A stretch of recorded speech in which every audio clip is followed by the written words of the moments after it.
저마다의 꿈을 가슴에 품고 궁궐의 높은 문턱을 넘었던 수많은 여인들의 이야기, 우리는 과연 그 모든 숨겨진 진실을 온전히 알고 있을까요? 화려한 비단옷의 물결과 아름다운 노랫가락이 은은하게 흐르는 곳, 사계절 내내 향긋한 꽃내음이 가득했던 조선의 궁궐은 언제나 고요하고 평화로운 공간으로만 기억되곤 합니다. 하지만 그 찬란하게 빛나는 겉모습 뒤편에는 우리가 감히 상상조차 하기 힘든 처절하고도 잔혹했던 생존의 드라마가 끊임없이 펼쳐지고 있었습니다. 궁궐은 결코 아름다운 꽃들이 만발한 정원이 아니었죠.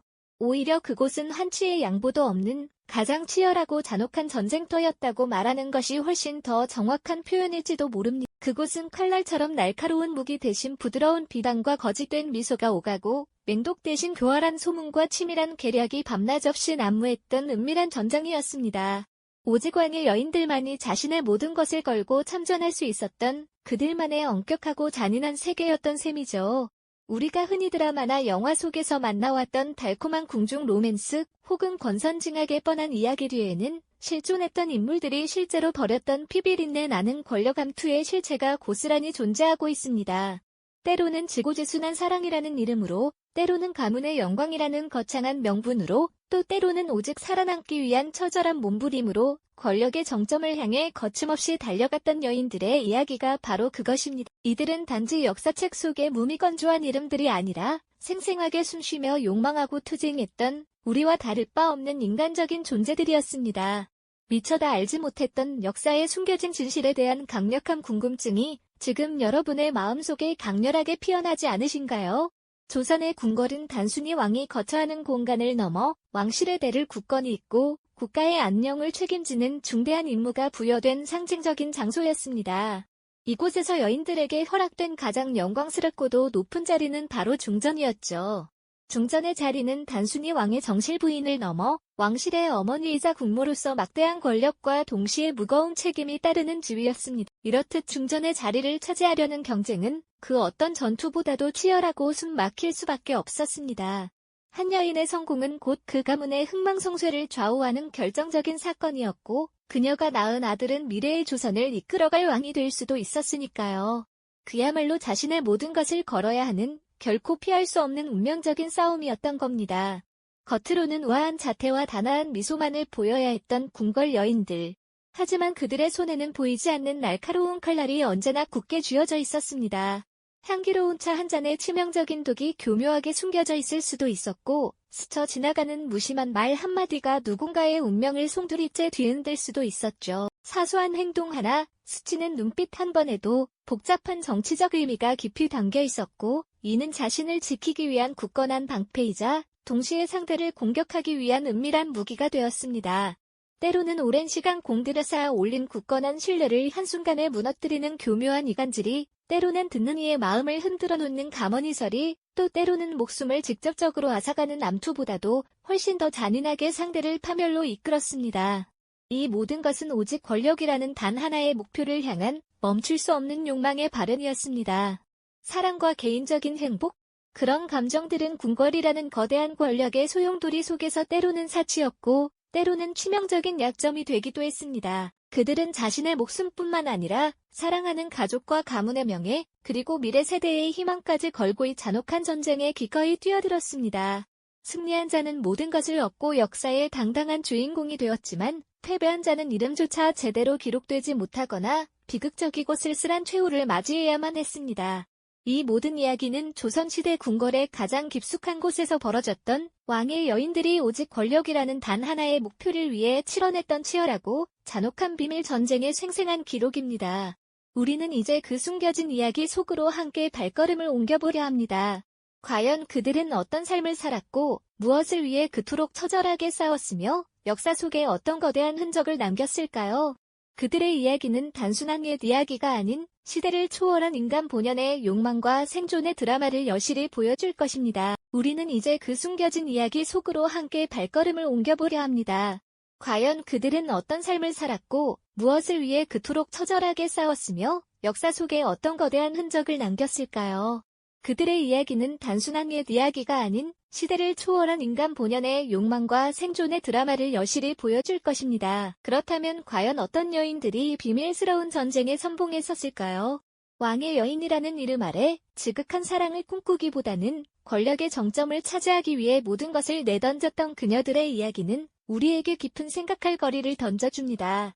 조선 궁궐의 가장 깊은 곳에서 왕의 배필을 넘어 정치의 심장이 되었던 여인들의 면모를 이제 하나씩 만나보려 합니다. 먼저 어린 왕을 대신해 직접 정치를 이끌었던 문정왕후의 이야기에 귀 기울여 볼까요? 그녀는 명종이 아직 어렸을 때 수렴청정을 시작하며 단순히 왕의 어머니를 넘어 국정의 모든 실권을 장악했습니다. 어린 아들을 품에 안고 옥좌의 뒤편에서 나라를 다스리던 그녀의 모습은 그야말로 위엄과 냉혹함이 공존하는 압도적인 카리스마를 보여주었죠. 문정왕후는 자신의 동생인 윤원영을 비롯한 외척 세력과 국건이 결탁하여 권력을 공고히 했고 동시에 자신에게 비판적인 살림 세력을 가차없이 숙청하며 피바람을 일으켰습니다. 유배를 가거나 목숨을 잃은 수많은 살인학자들의 비극적인 운명은 여인의 손에 쥐어진 권력이 얼마나 강력하고 무서울 수 있는지를 생생하게 증언해주는 듯합니다. 그녀에게 중전의 자리는 단순히 왕의 배우자라는 명예를 넘어 조선이라는 거대한 국가를 움직이는 최고 권력자의 자리였던 것이죠. 다음으로는 조선 역사상 가장 극적이고 비극적인 중전 암투의 표본이라 할 수 있는 장희빈과 인현왕후의 대립을 살펴보겠습니다. 숙종의 지극한 사랑을 등에 업고 궁녀에서 후국 그리고 마침내 중전의 자리까지 올랐던 장희빈의 삶은 마치 한 편의 영화처럼 화려했습니다. 하지만 왕의 마음이라는 것은 영원할 수 없는 법, 정치 세력의 개입과 함께 숙종의 총애가 흔들리자 그녀의 운명 또한 급격하게 비극으로 치달았습니다. 폐위되어 궁을 떠나야 했던 인현왕후의 쓸쓸한 뒷모습은 백성들의 탄식을 자아냈고 다시 보기했지만 병으로 세상을 떠난 그녀의 생애는 왕의 사랑과 정치적 격변 속에서 한 여인이 겪어야 했던 고통을 여실히 보여줍니다. 결국 장희빈은 사약을 받는 처참한 최후를 맞이했죠. 왕의 사랑이 곧 권력이자 동시에 치명적인 칼날이 될 수 있음을 가장 극명하게 보여준 이들의 이야기는 사랑과 배신, 권력의 무상함이 교차하는 드라마틱한 비극이었습니다. 그리고 영조의 계비이자 정조의 계모였던 정순왕후의 이야기는 또 다른 차원의 냉철하고 계산적인 권력 장악을 보여줍니다. 그녀는 정조 사후 아직 어린 순조를 대신해 수렴청정을 펼치며 노론 벽파의 수장으로서 막강한 권력을 휘둘렀습니다. 나이든 여인의 노련함과 차가운 지배력은 궁궐 전체를 서늘하게 만들었죠. 신료들에게 엄명을 내리며 국정을 주도했던 그녀의 눈빛은 그 어떤 남자 신하보다도 냉혹했습니다. 사도세자의 복권을 추진하려던 세력들을 견제하고 당시 서학이라 불리던 천주교 신자들을 대대적으로 박해했던 그녀의 결정들은 수많은 이들의 목숨을 앗아갔습니다. 백성들이 고통받는 모습을 묵묵히 지켜보며 자신의 권력을 공고히 했던 정순왕후의 모습에서 우리는 나이든 여인의 노련하고 치밀한 권력 장악이 얼마나 무서울 수 있는지를 깨닫게 됩니다. 그녀는 그야말로 권력의 화신이었죠. 마침표 그야말로 권력의 화신이었죠. 하지만 조선 궁궐 깊숙한 곳에서 이토록 막강한 권력을 손에 쥐었던 여인은 비단 정순왕후 한 사람만이 아니었습니다. 때로는 왕의 그림자 뒤에 숨어서 때로는 아직 어린 왕의 손을 잡고 왕실의 모든 권력을 자신의 것으로 만들었던 또 다른 여인의 이야기가 지금 우리를 기다리고 있습니다. 바로 중종의 세 번째 왕비이자 어린 명종을 대신해 조선의 운명을 좌우하며 시대를 풍미했던 문정왕후의 이야기죠. 남편인 중종이 승하하고 미처 정사를 돌보기에는 너무나 어렸던 아들 명종이 왕위에 오르자 문정왕후는 자신의 시대를 활짝 열 결정적인 기회를 포착합니다.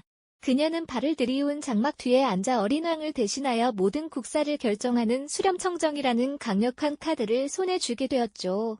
궁궐의 모든 신료들은 그녀의 한마디에 움직였고 조선의 정치적 운명은 그야말로 문정왕후의 손에서 좌우되었으니 그녀는 단순한 왕의 어머니가 아닌 최고 권력자 그 자체였다고 할 수 있을 겁니다. 문정왕후는 자신의 권력을 더욱 공고히 하기 위해 친동생인 윤원영을 비롯한 외척 세력을 전면에 내세웠습니다. 그녀의 처소는 단순한 왕비의 거처가 아니라 마치 국가의 중요한 정책들이 은밀하게 논의되고 결정되는 비밀스러운 국정운영본부와 같았을 겁니다. 이들을 통해 주요 관직에 자신의 사람들을 앉히고 반대 세력을 가차없이 숙청하며 조정을 완벽하게 장악해 나갔죠. 당시 유교적 이상정치를 추구하며 외척의 전횡을 강하게 비판했던 사림 세력은 문정왕후에게 있어 자신의 권력에 도전하는 눈의 가시 같은 존재였을 것이 분명합니다. 과연 그녀는 이들을 어떻게 다루었을까요? 그 냉혹한 결단은 역사를 뒤흔들었죠. 결국 1545년 문정 왕후와 외척 세력은 늘사사화라는 피비린내 나는 숙청의 칼날을 꺼내들었습니다. 수많은 살인학자들이 모진 고문을 당하고 유배를 가거나 비참하게 목숨을 잃었죠. 이 사건은 조선의 지성사에 깊은 상처를 남겼고 학문의 자유와 비판 정신은 한동안 얼어붙을 수밖에 없었습니다. 어린 아들 명종을 품에 안고도 흔들림 없는 눈빛으로 수렴청 정규지를 내리던 문정왕후의 위험 있는 모습은 보는 이들에게 경외감을 주었지만 그 이면에 숨겨진 냉혹한 정치적 계산은 섬뜩한 긴장감마저 느끼게 했을 겁니다. 그녀는 단순히 왕의 배필이라는 전통적인 틀에 갇히지 않고 오직 권력의 정점만을 향해 거침없이 나아갔던 여인이었습니다. 문정왕후의 재위 기간은 외척 세력의 전횡과 살림 세력의 몰락으로 점철된 격동의 시기였지만 동시에 한 여인이 얼마나 거대한 정치적 파워를 휘두를 수 있는지를 여실히 보여준 역사적 증거이기도 합니다. 그녀의 차가운 지배력은 궁궐 전체를 서늘하게 만들었으며 그 어떤 남자 신하보다도 강력한 의지로 국정을 주도하며 조선의 역사를 뒤흔들었죠. 이처럼 조선 궁궐의 여인들은 단순히 왕의 사랑을 받는 존재를 넘어 때로는 왕을 능가하는 권력의 심장이 되기도 했습니다. 그들은 각자의 방식으로 권력을 쟁취하고 유지하려 애썼지만 결국 그 모든 치열한 암투 속에서 얻은 것은 무엇이었을까요? 화려한 비단옷 아래 숨겨진 칼날과 독이 오갔던 여인들의 전쟁은 과연 끝났을까? 그렇다면 화려한 비단옷 아래 숨겨진 칼날과 독이 오갔던 여인들의 전쟁은 과연 끝났을까요? 아닙니다. 조선의 궁궐은 또 다른 치열한 전장을 준비하고 있었으니 바로 숙종시대의 격정적인 사랑과 권력 싸움이었습니다. 왕의 마음을 사로잡았던 궁녀, 장희빈과 폐위의 아픔을 겪으면서도 굳건히 제자리를 지키려 했던 인현왕후의 대립은 조선 역사상 가장 극적인 중전 암투의 표본이라고 할 수 있죠. 숙종의 총애를 한 몸에 받으며 궁녀에서 후국 그리고 마침내 중전의 자리까지 오르던 장희빈의 모습은 마치 한 폭의 그림 같았을 겁니다. 그녀의 아름다움과 영민함은 왕의 마음을 완전히 사로잡았고 남인 세력의 든든한 지지를 받으며 궁궐의 권력을 장악해 나갔습니다. 하지만 그 뒤편에서는 서인 세력의 지지를 받던 인현왕후가 고통스러운 폐위의 길을 걷고 있었죠. 왕의 사랑이라는 달콤한 미끼로 시작된 싸움은 정치 세력의 개입과 맞물려 한치 앞을 알 수 없는 비극으로 치달았습니다. 궁궐을 떠나 쓸쓸한 시간을 보내야 했던 인현왕후의 뒷모습은 수많은 백성들의 마음을 아프게 했습니다. 하지만 역사는 아이러니하게도 다시 그녀에게 기회를 주었습니다. 폐위된 지 5년 만에 복위하여 중전의 자리를 되찾았지만 병으로 세상을 떠나고 말죠.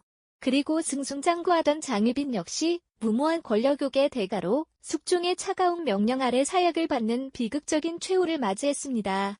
숙종의 허망한 시선이 궁궐을 맴돌았을 그때 사랑과 권력의 무상함이 교차하는 드라마틱한 감정선은 보는 이들에게 깊은 충격과 연민을 안겨주었을 겁니다. 하지만 권력의 무상함은 비단 젊은 여인들만의 이야기가 아니었습니다. 세월의 흐름 속에서도 더욱 차갑고 노련하게 권력을 장악했던 또 한 명의 여인이 있었으니 바로 영조의 계비이자 정조의 계모였던 정순왕후입니다. 그녀는 노련한 정치 감각과 냉철한 판단력으로 궁궐을 지배했습니다. 어린 순조를 대신해 수렴청정을 펼치며 노른 벽파의 수장으로서 막강한 권력을 휘둘렸던 정순왕후의 모습에서는 압도적인 카리스마마저 느껴졌을 겁니다. 정조의 죽음 이후 궁궐의 권력은 정순왕후를 중심으로 재편되었습니다. 그녀는 자신의 정치적 입지를 굳히기 위해 사도세자 복권 세력을 견제하고 심지어 천주교 박해라는 냉혹한 결정을 주도하기도 했습니다. 수많은 천주교 신자들이 끌려가 고통받는 비극적인 장면 속에서도 정순왕후는 흔들림 없는 차가운 눈빛으로 자신의 뜻을 관철시켰죠. 이는 나이든 여인의 노련하고 계산적인 권력 장악이 얼마나 서늘하고 공포스러운 결과를 초래할 수 있는지를 여실히 보여주는 역사적 증거가 아닐까요? 이처럼 각기 다른 시대를 살았던 그녀들은 모두 왕의 여인이라는 이름으로 궁궐이라는 거대한 무대 위에서 자신만의 방식으로 권력의 정점을 향해 치열한 드라마를 써내려갔습니다. 중전이라는 자리는 개인의 행복이나 사랑을 넘어선 오직 권력만이 지배하는 냉혹한 전쟁터였음을 깨닫게 되는 순간이죠. 그들의 마지막 순간이 대비되며 권력의 허무함과 동시에 그들을 움직였던 생존 본능과 야망의 거대한 힘을 동시에 느끼게 합니다. 궁궐의 여인들이 겪었던 이러한 암투는 단순히 옛날 이야기가 아닙니다. 이는 시대를 초월하여 인간의 본능적인 욕망과 권력의 속성, 그리고 그 안에서 벌어지는 치열한 생존 경쟁이 어떻게 반복되는지를 보여주는 거울과도 같습니다. 화려한 궁궐의 뒤편, 비단 옷 아래 숨겨진 칼날과 독이 오갔던 여인들의 전쟁은 과연 끝났을까요? 그 질문은 여전히 우리에게 깊은 울림을 주고 있습니다. 이 영상이 도움이 되셨다면 좋아요와 구독 부탁드립니다. 여러분의 응원이 제게 큰 힘이 됩니다.